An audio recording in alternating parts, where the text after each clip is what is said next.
On today's Alabama Football Report, we're talking quarterback battle, AP poll, and the defense for the Crimson Tide as well. Before we get going, how would you rate the Alabama football defense? Use an NCAA 14 style scale, 1 to 99, and I swear to God, EA, if you're listening, I'm going to do terrible things. But vote in the comments. Rate the Alabama football defense 1 to 99.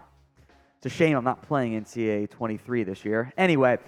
Several award watch lists have been put out, and Kool-Aid McKinstry, generally regarded as the best college football or best corner in all of college football, unsurprisingly, is on a very long list of awards after a very strong 2022 campaign, as one of the best names in college football is on the award watch list for the Lott IMPACT Trophy, the Bronko Nagurski Trophy, the Jim Thorpe Award, the Walter Camp Player of the Year, and the Chuck Bednarik Award. So pretty much all of them that he'd be eligible for, he is on from that perspective. He was really good last year. Some coverage stats courtesy of Pro Football Focus. If you're under 50% as a corner in terms of completion rate allowed, you're really good. Or teams are just not throwing at you. It was a bit of both last year for Kool-Aid McKinstry. 1 touchdown allowed. Also had an INT, 16 pass breakups. Doubles as a return man at times, although I do wonder how much return opportunity he's going to get this year because, hey, maybe you don't want to jeopardize risking injury to your number one corner. Although, if a defender's ever going to win the Heisman Trophy again, it'd probably have to be a corner who makes a bunch of interceptions and does return stuff as well. But again, that's not the expectation right now, to be clear, for Kool-Aid McKinstry. Dallas Turner, meanwhile, the potentially next great Bama edge rusher, is on both the Nagurski and the Bednarik Award watch list. So the Trench Awards, the Pass Rushers Awards, are what he is up for this year. With the expectation from me as a draft nerd, college football fan, and others who fall into a similar boat, even beyond just our Alabama, I don't know, is Homer too strong of a word for you, producer Chris? He said, no, he's fine with that. There we go. So Homer's too, per our own Homer here. Is that Turner to have a big-time breakout season. The numbers dipped last year. The efficiency dropped a little bit too on a bigger snap count, fewer TFLs, fewer sacks. I think you will see Dallas Turner have a double-digit sack season. All the traits are there. I think he is primed for a significant season for the Crimson Tide, and we'll be discussing him along with Kool-Aid McKinstry and others as first-round picks in the upcoming NFL Draft. But who do you think will be the defensive MVP for the Crimson Tide this year? My vote's Kool-Aid McKinstry, but you could write in a lot of different answers there. Even if you want to go with the most valuable as opposed to best, that's fine too. I think McKinstry checks off both those boxes for me. If the ad comes here on YouTube, take advantage of it. Head down there and go vote. Couple takeaways, notes here we'll go more in depth on from the last Alabama football scrimmage. The quarterbacks are still progressing. That is going to be a process. The wide receiver drop issues continue to be there, and there does appear to be some concern about the Alabama offensive line. Let's begin with the quarterbacks. What did Coach Nick Saban have to say? He said, look, everybody got reps today at quarterback. I'm not a stats guy, so we're not interested in what their statistics were. We are going to be interested in when we watch the film and how did they execute? Did they throw the ball to the right place at the right time? Were they accurate in what they did? Did they take care of the ball so we have a chance to play winning football at that position? It is a three-man race, as we've discussed many a time here on the show, between Jalen Milroe, Ty Simpson, and transfer quarterback Tyler Buchner. Milroe's the best runner of that group. Buchner has the most experience under Tommy Rees. Ty Simpson's the wild card who maybe has the best physical passing skill set. But is he ready? Can either Milroe or Buchner just not turn the football over? That will be sorted out, I think, not just through the all of fall camp, maybe even some into the regular season.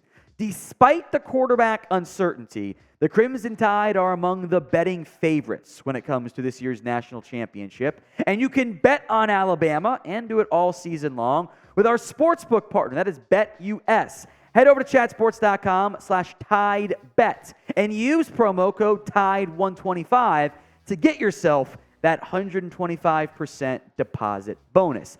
Despite being behind OSU and Michigan, which we'll get into in the latest AP poll at the end of today's show, Alabama is second in the national title odds because you don't ever bet against Bama. Go bet on them instead. Chatsports.com/TideBet, promo code TIDE125.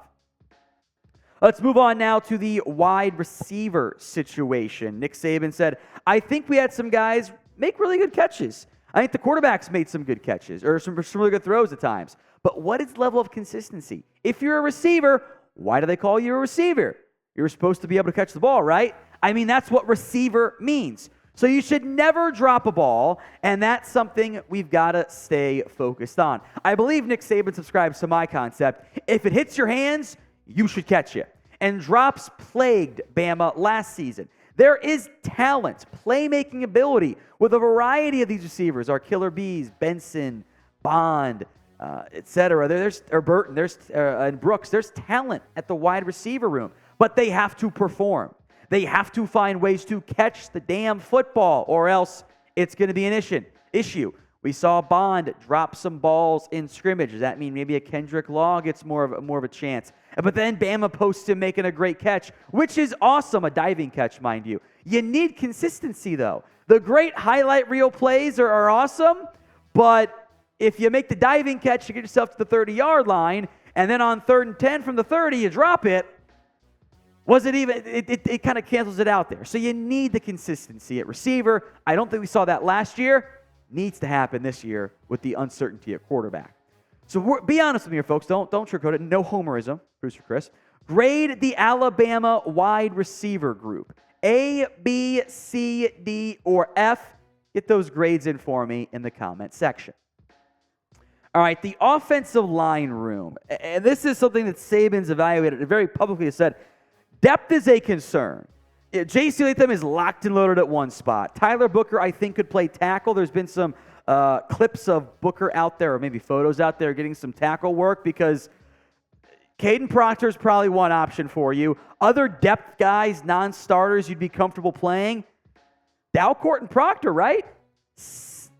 Maybe one of the young guys impress you, but now you're kind of down to 7 offensive linemen, and that gets a little bit dicey. So here's what Nick Saban said about the O-line depth here. It's inconsistent. Not enough depth. We had a couple explosive runs, but when you're playing against each other, was the explosive run because of a great execution, or was it because of terrible execution on the other side? Until you watch the film, it's kind of hard to evaluate. I think we need to get more guys in the offensive line to be able to play winning football, and we need to add depth to the group. Most teams, college, high school, NFL, all have issues with depth along the offensive line. Run blocking in particular last year was a problem. Now, in theory, the new offense under Tommy Rees will be more successful. I didn't think Bill O'Brien called a good run game design there. They could not get a consistent push. That needs to change. J.C. Latham has bulked up this year to add some more power to his game. The O-line depth is a valid concern, but for a team that wants to run the football, you have to have a good offensive line. So hopefully at least you get a top 7, maybe one other guy to make it a top 8 can emerge. Now we are past the 9,000 sub mark. Thank you all so much. Really do appreciate that. 10K is the next goal. Can we get there by week 1 of the college football season? If you want us to, hit that sub button right now. YouTube.com/RollTideTV. Couple more notes here, or one more note, I should say, on the AP poll. The Crimson Tide are ranked at number 4, behind Georgia, who got nearly unanimous first-place votes outside of a couple for Michigan and 1 for Ohio State. LSU is 5, as the SEC takes control of 3 of the top 4 spots.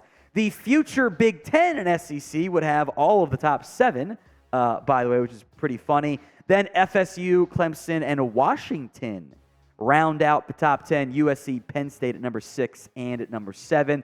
This is noteworthy. It is Alabama's lowest preseason rank in a decade. Now, Nick Saban will say he doesn't care. The rat poison phrase will probably get thrown out again there. I think deep down he loves this because it is very rare that Alabama and Nick Saban get to play the underdog card. It is the most effective card to play as a coach. Nobody believes in us card is awesome. somehow, and I'll give Kirby Smart credit for this, he got his players to believe that the reigning defending champions last year, that no one believed in that. They said that Georgia was going to go 6-7. Not true. But Kirby got his players to believe it. It's going to be a lot easier for Nick Saban to get these Bama players to buy into the no one believes in us card this year. I think it'll be a very effective approach that will be deployed by Nick Saban this season.